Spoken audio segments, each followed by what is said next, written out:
my god, it's so hot. Hello guys, first of all I'd like to thank you all for your response on my last video. It was so overwhelming. I asked you if you'd be interested in a bookshelf slash book recommendation video and you said yes. Okay, only one girl said yes, but that one girl matters, okay? So here it is, a book recommendation video, and I promise you I'll try to make it fun and different from all the other book recommendation videos to keep you glued to me. I'm gonna wear my glasses today to match the nerdy theme of this video. Okay, so before I start, I'd like to point out that the books I'm gonna be recommending are in no particular order. I love and cherish and relate to every single one of them. Can you shut up? Oh god. 1 minute.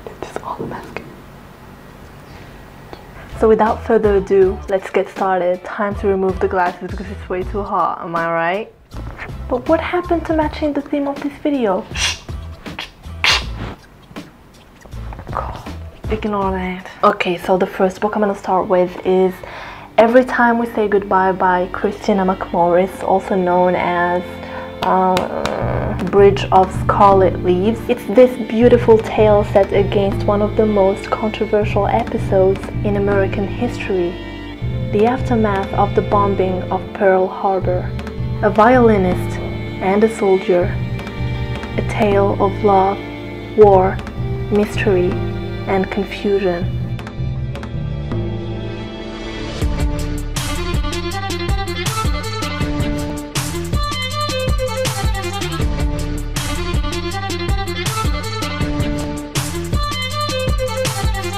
One never fails to recognize the defining traits of a good book, one that slowly grabs you by the soul, snatches you up, and tears you to shreds.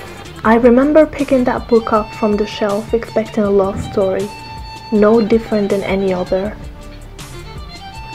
Did the plot match my expectations?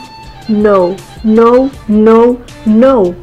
I was astounded by Kristina's proficiency and delicacy, surpassing many of the best-selling authors, no offense. Twisting the plot here and there, she managed to hook me and hold me to the last page. Thanks Kristina, now let's move on. Next book I'm gonna recommend is Flowers for Algernon by Daniel Kais. I think that's how you pronounce his name.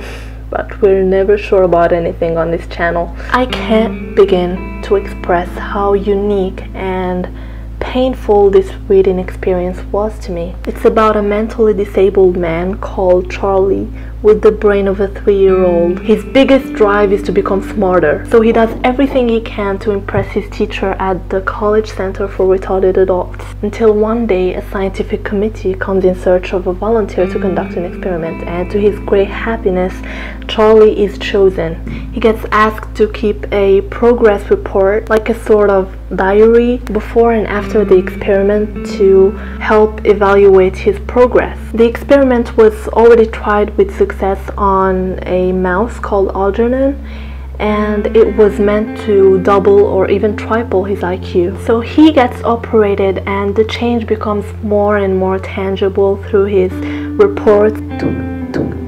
His brain started to grow so fast that he managed to outpass his doctors in a matter of weeks. All was well until Algernon, the mouse's state, without prior notice, started to deteriorate.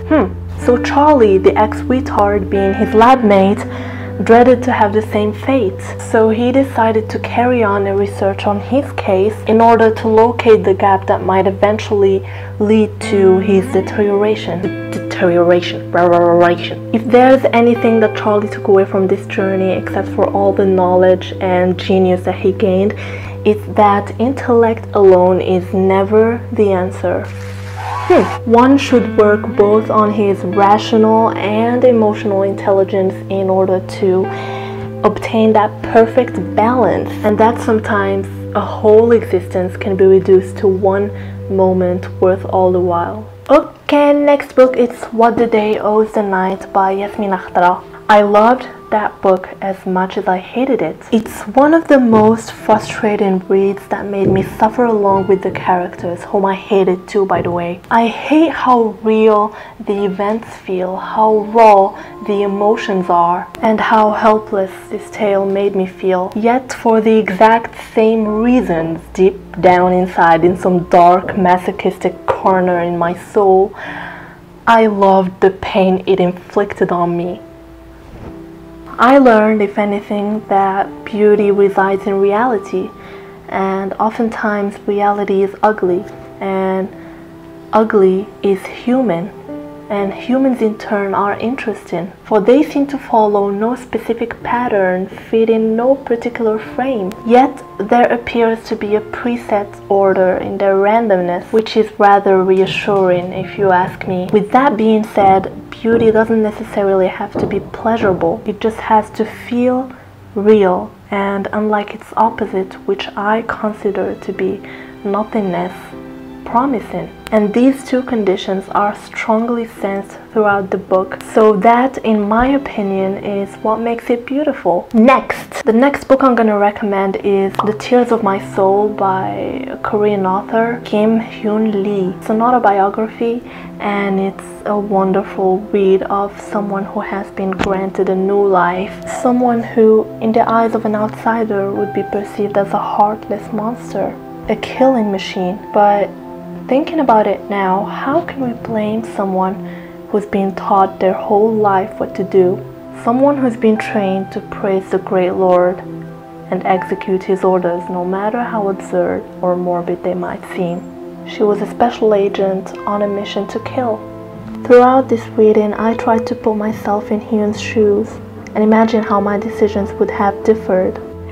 Needless to say, I was persuaded I would have made the right decision and not be blinded by the party's indoctrination given the circumstances.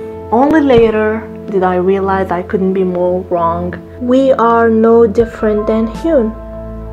She was as much a victim as anyone she had killed on that plane, and I'm aware that might be an unpopular opinion, but I believe she was the product of something bigger. Please don't hate on me. Last but not least, God Always Travels Incognito by Laurent Gounelle. I read it in French, and imagine yourself lost in your thoughts, on the verge of falling down, falling free, ending it all. And a simple cough from a stranger is enough to disrupt the moment of pure quiet you were trying to establish. Imagine yourself hopeless, standing alone on the edge of the tallest tower in Paris, leaving nothing behind when a stranger offers to bring back your joy of life. Reignite the spark in exchange of one thing, to serve him for the rest of your life.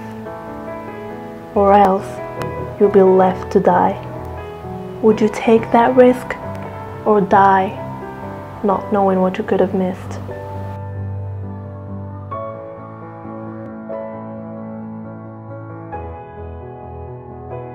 So I guess that's it for this video. Thank you guys so much for your support and kind messages. They really make me happy. I upload every Tuesday, so make sure to stick around. It's been really hard to keep up with this schedule, but I made a promise to myself. I'm gonna stick to it, okay? Okay, thank you. Bye-bye. Bye. There's probably music playing right now. I don't know which one yet. But I'm gonna dance to the beat.